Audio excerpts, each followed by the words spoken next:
नमस्कार, मैं अनिल अग्रवाल आपके सवाल कार्यक्रम से आपका स्वागत करता हूं। आज हमारे साथ है राजस्थान के मशहूर डॉक्टर गौरव दादीज। डॉक्टर गौरव दादीज होम्योपैथी में विशेष माहिर हैं, बल्कि आयुर्वेद में भी थोड़ा साथ में इनका अपना सहयोग रहता है। डॉक्टर साहब, आपका पुणे में स्वागत करता हूं। एक बार आपसे हम साक्षात्कार कर चुके हैं। दर्शकों की विशेष मांग पर हमने आपको दोबारा से इस कार्यक्रम के लिए बुलाया है। नमस्कार सर, बहुत बहुत धन्यवाद आपका और दर्शकों का। जी, मैं ये जानना चाहता हूँ, जैसे हम बहुत से रोगों के निदान के बारे में आपसे पिछले इंटरव्यू में जानकारी ले चुके हैं, आपने बहुत अच्छी तरह से उसके बारे में बताया। पर एक जनरल जो आजकल जो टेंडेंसी आम लोगों में जो चल रही है एलर्जी की, जिसको जुकाम खांसी के रूप में हम लोग जानते हैं, तो उसके लिए कोई ऐसा इलाज बताएं जिससे एक आम आदमी को राहत मिल सके। क्योंकि डॉक्टर के पास आदमी जाता है, वो दवाई दे देते हैं, फिर ठीक हो जाती है, फिर अगेन बीमार पड़ जाता है। वो एक कोई परमानेंट इस तरह का, जैसे इम्यून सिस्टम बढ़ाने के लिए या उसके उपचार के लिए या परहेज से या खान पान से किसी तरह से इससे तो थोड़ी सी, मतलब पूर्ण तो नहीं पर काफ़ी मात्रा में इससे राहत ले सके आदमी। बिल्कुल अनिल सर, आपका प्रश्न जो है वो बहुत ही अच्छा है और इसमें सारी चीज़ें आपने जो है ना एक साथ ही कवर कर दी हैं। शायद मुझे लग रहा है कि मेरा जवाब भी जो है इतना लंबा होने वाला है। जी जी। सबसे पहले आपने कहा जुकाम खांसी और एलर्जी। जी जी। जुकाम खांसी एलर्जी थोड़ा सा डिफरेंस है इनमें। अब हम जब पेशेंट पहली बार जुकाम की चपेट में आता है कि भाई ठीक है, हम उसको एक्यूट अटैक कह सकते हैं, वो एक जुकाम हो गया, आज उसको हुआ 3 दिन 4 दिन 5 दिन 7 दिन लेके वो ठीक हो गया, वो केवल एक जुकाम उसको हम कंसीडर करेंगे। अगर इसकी फ्रिक्वेंसी अगर ये महीने में 4 बार, डॉक्टर साहब बीच में एक बार रुकूंगा मैं, ये एक्चुअल में जुकाम है क्या? जुकाम एक वायरल इन्फेक्शन जैसी ही एक चीज़ है, एक ऐसी कंडीशन है, एक डिजीज़ आप इसको कह सकते हैं। ये बाहर से आता है?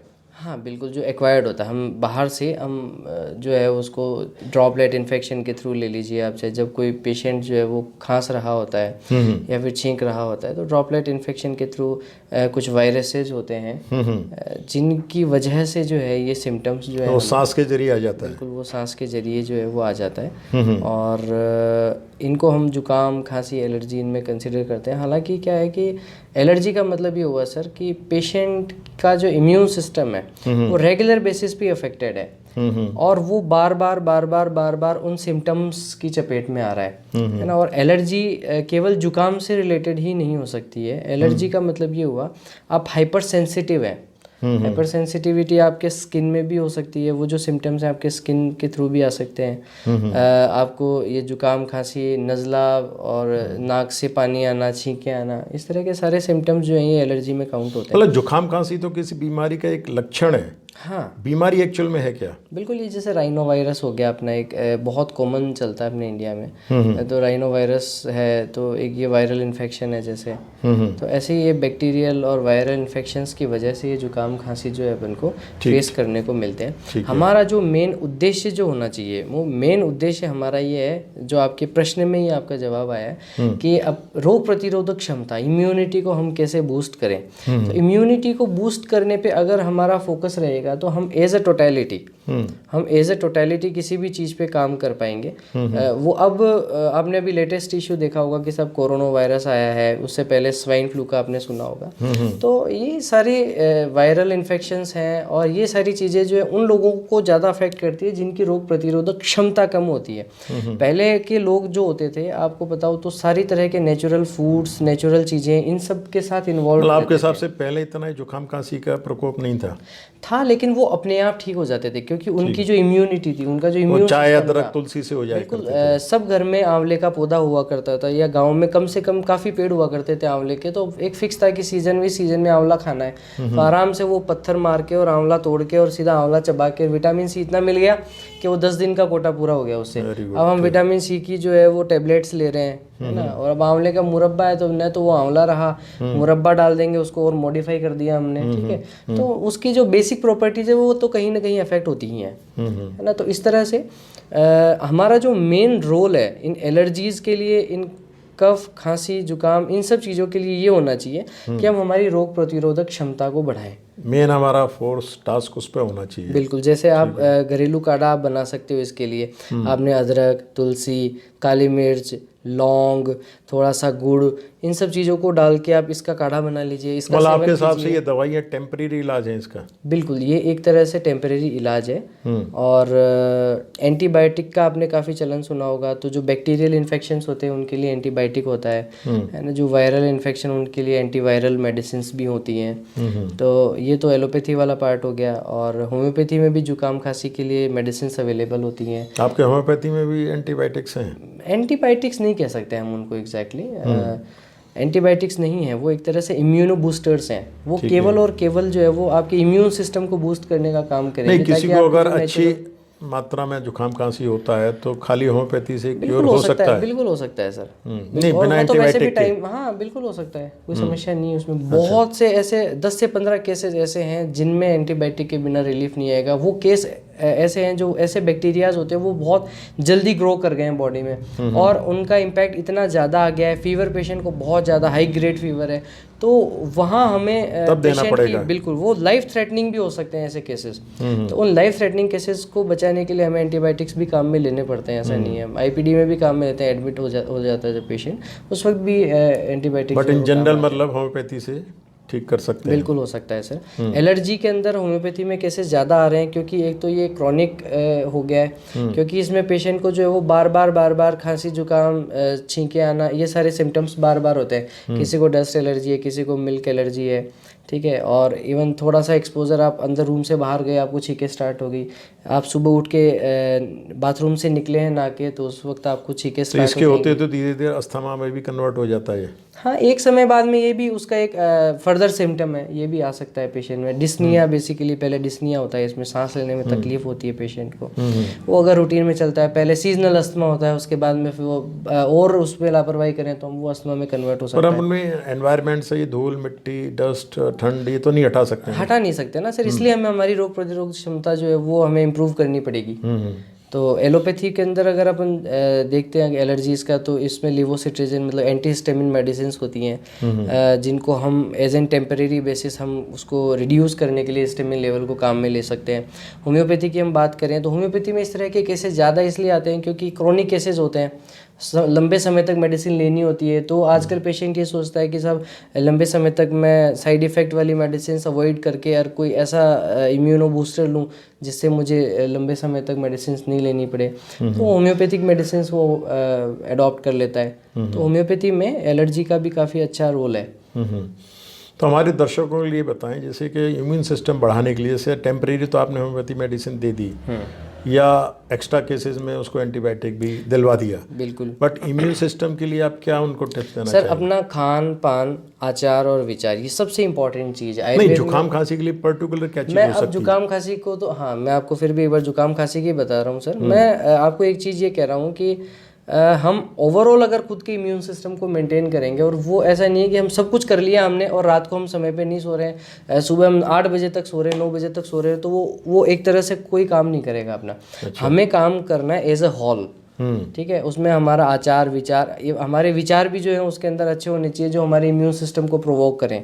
अच्छा, हमारी थॉट्स पॉजिटिव होनी चाहिए, हमारा खाना अच्छा होना चाहिए, खान पान अच्छा होना चाहिए, हमारी एक्सरसाइज होनी चाहिए, योगा होना चाहिए उसमें। हम तो ये तो कोई जटिल प्रोग्राम नहीं है इस तरह से, तो आदमी के लिए बड़ा मुश्किल है। ज़्यादा नहीं, अगर मान लो आपको सर्दी जुकाम की ही अगर देखनी है कि भी सर्दी जुकाम से कैसे बचा जाए, तो उसमें तो मैंने आपको भी पहले बताया कि साहब आप जो अदरक ले लें में, एक जैसे 1 कप अपना पानी, 1 कप पानी में अदरक, आपकी लौंग, काली मिर्च, तुलसी और थोड़ा सा गुड़ डाल लें आपको जैसे का टेस्ट का लगता हो, तो उसका सेवन आप एज ए काढ़ा जो है वो सुबह सुबह आप उसको ले सकते हो। तो वो एक तरह से इंस्टेंट इम्यूनो बूस्टर है। ये आपके लिए शॉर्टकट है कि आप नहीं, दिन में 1 बार सफिशिएंट होता है, जैसे ज़्यादा नहीं ज़्यादा नहीं लेना चाहिए इसको। इसकी भी एक फिजियोलॉजिकल डोज होती है, ये भी ओवर यूज़ करने से ये भी आपको नुकसान करेगा। तो कोशिश करें दिन में 1 बार सफिशिएंट है ये, तो अपन इसको काम में ले सकते हैं। एक तो काढ़ा बताया आपने, बिल्कुल सर। दूसरा बाकी ये है कि जो अपना ऐसी परिस्थितियां जहां एकदम एसी आपका, गर्मियों की बात अगर हम करें कि साहब एसी बहुत ज़्यादा है, आप मतलब कम टेम्परेचर से अचानक से ज़्यादा टेम्परेचर में नहीं जाए, मतलब एक्सपोजर का आप खुद को ध्यान रखें। अच्छा, मतलब क्या होता है कि बॉडी जो है हमारी इतनी जल्दी एकदम से अडॉप्ट नहीं कर कंट्रोवर्शियल पाती। उसमें ना जाए, तो वो ठंडे उस से चीज़ गर्म। का थोड़ा सा ध्यान रखें। अब एकदम ठंड हो रही है और आप एकदम ठंडी चीज़ खा रहे हैं, तो कोल्ड एक्सपोजर्स है ना बेसिकली जो है, आप एक्सपोजर्स को अवॉइड करें तो उससे भी काफ़ी इंप्रूवमेंट अपन को अब फॉरेन में जैसे लोग जो है जाड़ों में भी आइसक्रीम ठंड के मौसम में भी खाते हैं, यहाँ ये बताया जाता है कि आइसक्रीम नहीं खाई जाए तो इसके। सर सबके लिए नहीं है ये, एक कॉमन स्टेटमेंट होता है, ठीक है। और आप ऐसा भी आप देखो सर्दियों के अंदर शादी के अंदर जो है वो आइसक्रीम की स्टॉल खाली नहीं रहती है सब, वो सब आइसक्रीम खा रहे हैं, आइसक्रीम की खाली, फिर उसने 2 मिनट बाद में कॉफ़ी पी ली। अब वो आपका जो थ्रॉट है वो मेंटेन कर ही नहीं पा रहा है, वो टेम्परेचर, वो अभी तो एकदम ठंडा था और अभी अचानक से आपने उसके ऊपर कॉफ़ी पी ली, ठीक है। तो वो मेंटेन कर नहीं पा रहा है, इतने में उसको बैक्टीरिया को जो है वहाँ पे ग्रो करने के लिए समय मिल गया। अच्छा, अचानक आदमी सो के सुबह उठा, अचानक उसका गला खराब सा फील होता है, जुकाम खांसी, इमीडिएट उसे क्या करना चाहिए? गर्म पानी की गरारे करनी चाहिए या डॉक्टर के पास जाना चाहिए या थोड़ा सा सबसे पहले काढ़ा वेट वगैरह करना ये चाहिए। बता। बिल्कुल बिल्कुल सर, उसको वेट करना चाहिए। कोशिश करें अगर गले में साधारण खराश है तो घर पे एक मुलेठी, एक कॉमन सा आइटम अपना मुलेठी जो होता है, वो मुलेठी सबको अपने घर पे रखना चाहिए, ठीक है ना। आप कोशिश करें कि वो मुलेठी अपन मुंह में रख लें, में आधा घंटा चूसने के बाद में 80% आपकी जो खराश है वो रिड्यूस हो जाएगी उससे। मुलेठी से? बिल्कुल, सिर्फ मुलेठी से, केवल मुलेठी से, आप कुछ भी नहीं करना है उसमें, ठीक है। आप केवल उसको चूसिए और उसका जो रस जो है उसका जो बनेगा, आप अगर वो आपके गले के से जाएगा अगर अंदर तो वो ज़रूर उसमें खराश में आराम देगा। फिर भी आपको सिम्टम्स लग रहे हैं तो आप कोशिश करें आप ग्रीन टी बना के पिए, जो भी मैंने आपको बताया जो काढ़ा है आप वो बना के पिए। फिर भी नहीं समझ में आ रहा है तो आप 1 दिन 2 दिन वेट कीजिए उनके सिम्टम्स का, ठीक है, क्योंकि बहुत सारे इन्फेक्शंस ऐसे होते हैं जो डॉक्टर के पास बिना गए ही वो ठीक हो जाते हैं, ठीक है, ठीक है। तो उन चीज़ों को मतलब ये नहीं है कि आज बीमार हुए और आज ही डॉक्टर के पास पहुंच गए, क्योंकि ऐसा कुछ नहीं है कि साहब आज बीमार हुए और कल ही आपको मरने के चांसेस हो जाएंगे। आप सिम्टम्स की सीवियरिटी को समझें। एक सबसे इम्पॉर्टेंट इंडिकेशन नहीं कहा जाता है ना डॉक्टर के पास तुरंत ही दिखाना चाहिए। नहीं सर, ऐसा नहीं है। देखिए मैं थोड़ा सा आपको एक ये चीज़ कह दूं, जिस इन्फेक्शन में ये है कि आपका फीवर है, ठीक है, फीवर आपका जल्दी आ गया, आज आपको सर्दी जुकाम हुआ और कल ही आपको फीवर आ गया, इसका मतलब ये है कि उस इन्फेक्शन की जो सीवियरिटी है वो ज़्यादा है। तो वो इंडिकेशन आ गया ना, बॉडी का इंडिकेशन आया फीवर। अगर फीवर नहीं है तो वेट किया तो अपन वेट कर सकते हैं उसमें। फीवर आ गया है उसमें भी आप फीवर में आप उसको कैटेगराइज कीजिए, बिलो 100 है, 100 to 102 है, 102 to 104 है, ठीक है। तो उसकी सीवियरिटी उसके अकॉर्डिंग पता लगाई जा सकती है। ठीक ठीक ठीक। आपका स्फुटम होता है, आपका जो कफ होता है, जो वो म्यूकस जो होता है आपके खांसी में, वो आपको इंडिकेट करता है आपको इन्फेक्शन कैसा है। अगर आपका स्फुटम येलो है तो आपका वो डिनोट कर रहा है कि आपकी बॉडी में इन्फेक्शन है। अगर आपका म्यूकस जो वाइटिश है इसका मतलब वो फिजियोलॉजिकल है, मतलब बॉडी इन्फेक्शन को बाहर निकालने की कोशिश कर रही है और वो फिजियोलॉजिकल कफ है, वो आपके लिए बेटर है ना। और येलो है तो आपको एंटीबैक्टीरियल। किस चीज़ के परहेज की जानी चाहिए डॉक्टर साहब इस दौरान, क्या चीज़ नहीं खानी चाहिए? देखिए इसमें एक मेजर कंट्रोवर्सी है, जिसमें क्या होता है कि जैसे एलोपैथी में अगर हम बात करें तो एंटीबायोटिक्स देने के बाद में डॉक्टर्स जो है, ज़्यादातर डॉक्टर्स जहाँ तक मैं प्रेस्क्रिप्शंस देखता हूँ उसमें ये है कि वो दही भी अवॉइड नहीं करवाते हैं और वो कहते हैं तो कुछ भी खा लो। बिल्कुल, एक ये बेसिक थ्योरी उसमें ये है कि विटामिन सी जो है वो इम्यूनो बूस्टर है, इम्यून सिस्टम को बूस्ट करती है, ठीक है। ये एकदम सही थ्योरी है, लेकिन जहाँ तक मेरा कंसिडरेशन है, मैं जो चीज़ समझता हूँ कि ड्यूरिंग इन्फेक्शन कोशिश ये करें कि एक्सेस विटामिन सी वाली चीज़ों को अवॉइड करें। जैसे अगर खांसी हो रही है तो दही अवॉइड करना चाहिए, ठीक है। आप थोड़ा सा रिकवर कर जाते हैं अगर, तो उसके बाद में आप लीजिए, वो आपकी इम्यूनिटी को बूस्ट करेगा, ठीक है। लेकिन वाइल ड्यूरिंग इन्फेक्शन जब आपका सीरम IgE जो ऑलरेडी जो है वो इंक्रीज्ड है, तो उस वक्त आप कोशिश करें कि विटामिन सी जो है वो अवॉइड करें, क्योंकि विटामिन सी जो है वो ऑलरेडी आप उस एलर्जी को या फिर उस सिचुएशन को मॉडरेट ही करता है, ठीक है। तो कोशिश करें इस टाइम पे नींबू दही वगैरह खट्टी चीज़ें अवॉइड करनी चाहिए ड्यूरिंग इन्फेक्शन। और क्या चीज़ ज़्यादा सेवन करना चाहिए? क्या चीज़ ज़्यादा सेवन करनी चाहिए? नेचर के पॉइंट ऑफ व्यू से अगर हम बात करें तो अपना तुलसी जो है वो मुंह में लिया, अपन ने चूस लिया, ठीक है। और गर्म तासीर की जो चीज़ें, जो पहले के जो दादी माँ के जो नुस्खे हुआ करते थे जो हम लोग घर में काम में लेते हैं, तो उन चीज़ों का हम सेवन कर सकते हैं, ठीक है। और अपनी तरफ से आप कुछ बताना चाहेंगे दर्शकों को, क्योंकि ये बेहद ही डिमांड पर ये हमने आपको दोबारा से सर इसमें परेशान किया है। नहीं सर, इसमें ऐसा है कि वास्ट है एक्चुअली, अपना जो टॉपिक है वो काफ़ी वास्ट है। तो मोटा मोटी जो मेन चीज़ों पे हम बात कर चुके हैं, और आपने मोटा मोटा बताया इम्यून सिस्टम पे ज़्यादा ध्यान देना चाहिए। जो मेन फोकस जो है वो रोग प्रतिरोधक क्षमता। मैं ये कह रहा हूँ कि आप किसी भी डायग्नोसिस पे इतना ज़्यादा फोकस्ड मत रहिए। आप जो घर में कर सकते हैं मैं वो चीज़ें आपको बता रहा हूँ। डॉक्टर के पास आने के बाद तो अपने आप को आपको सरेंडर कर देना चाहिए एज पर माई ओपिनियन। लेकिन जब तक आप घर पे हैं, जब तक इन चीज़ों को तो एटलीस्ट आप फिल्टर करके खुद को इस लायक, मतलब क्या है सर कि मेडिकल साइंस में चीज़ बहुत इंपॉर्टेंट है कि किस चीज़ के लिए दवा लें और किस चीज़ के लिए नहीं लें। मैंने आपको यही निवेदन किया अभी कि अगर सर्दी जुकाम खांसी में फीवर तेज आ गया तो मैं आपको इमीडिएटली कहूँगा आप डॉक्टर के पास जाएं। ठीक है, और लग रहा है कि नहीं थोड़ा बहुत तो आप प्रयास करें उसको अपने लेवल पे ठीक करने का। अच्छा, ठंड में जैसे जुकाम होने के बाद सर्दी में घूमना चाहिए नहीं घूमना चाहिए? सर एक्सपोजर अवॉइड करना ही है अपने को, कंप्लीट अवॉइड करना है ड्यूरिंग इन्फेक्शन, क्योंकि बॉडी को खुद को भी तो रिकवर करने का मौका मिले, क्योंकि बॉडी की सेल्स जो है वो सारी बिजी हैं वहाँ काम करने में, उस इन्फेक्शन के अगेंस्ट लड़ने के लिए वो सब बिजी हैं। कुछ योगा एक्सरसाइज से भी कुछ ठीक हो सकता है? बिल्कुल, उसमें योगा आपको रूटीन में ही करना चाहिए। ऐसा नहीं है कि अब जुकाम हो गया तो फिर अपन ने योगा स्टार्ट किया, उसका उस वक्त इतना इम्पैक्ट नहीं आएगा। आप कोशिश करें कि अपनी लाइफस्टाइल जो है वो पूरी ही सुधारें। जो मैंने आहार विचार और इन सब चीज़ों की बात करी है अभी अपना खान पान कैसा होना चाहिए, अपनी दिनचर्या कैसी होनी चाहिए। आयुर्वेद में एक ऋतुचर्या एक टॉपिक है पूरा इस चीज़ के लिए, किस ऋतु में क्या चीज़ आपको लेनी चाहिए, ये आयुर्वेद में पूरा ब्रीफ किया है उन्होंने, ऋतुचर्या के नाम से एक ये टॉपिक है। तो उसके अकॉर्डिंग अगर हम इंडियंस चलें तो बहुत सारी चीज़ों से हम बच सकते हैं। चलिए, आपने बहुत अच्छी तरह से हमारे सवालों के जवाब दिए। बल्कि अगर आपके राह पे कोई चलेगा तो इम्यून सिस्टम उसका मजबूत होगा। बिल्कुल, बेसिक रिक्वायरमेंट अपनी जो है सर वो इम्यून सिस्टम की ही है। अगर अब ये कोरोना वायरस है तो वायरस क्या चीज़ है, ये किससे मतलब पैदा हुआ? बेसिकली क्या है कि ये जो वायरल इन्फेक्शन है, एक सिंपल वायरल इन्फेक्शन, जैसे आपने पहले सुना था स्वाइन फ्लू है, राइनो वायरस है, नहीं सुना चमगादड़ के सूप वगैरह से शुरू। ये अभी इसकी जो है एग्जैक्टली इसकी पुष्टि नहीं हो पाई है, इसकी एग्जैक्टली पुष्टि नहीं हो पाई है। ये सब चीज़ें अभी मिथ्स चल रहे हैं, इन पे रिसर्चेज अभी चल रही हैं, और इतनी इसकी मोर्टेलिटी रेट भी इसमें पेशेंट्स अभी इतने मर भी नहीं रहे, बहुत कम। इसमें होम्योपैथी में इसमें कोई क्योर है? आर्सेनिकम एल्बम एक मेडिसिन टोटलिटी ऑफ सिम्टम्स के बेसिस पे इन्होंने एक निकाली है।